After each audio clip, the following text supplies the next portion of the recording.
Sa halip na pangkaraniwang pagpapatawa, isang seryosong paalala ang binitiwan ni Vice Ganda para sa nalalapit na eleksyon. Umabante sa tsikahan si Romel Placente. What's up mga ka-GV? Proof of Life! Seryosong nananawagan ng komedyan at TV host sa si Vice Ganda sa publiko na seryosohin ang pagpili ng mga susunod na mamumuno sa bansa.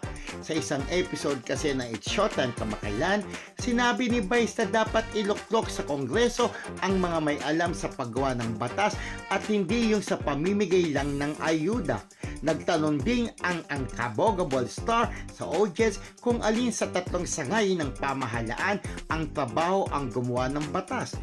Dito nagsimula ang mga munting pangaral ni Vice na dapat ay may alam sa paggawa ng batas ang mga iboboto sa eleksyon.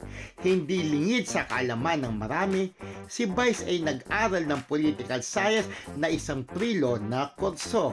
Ako si Romel Placente, ang inyong paboritong hot talker ng Abante Radio.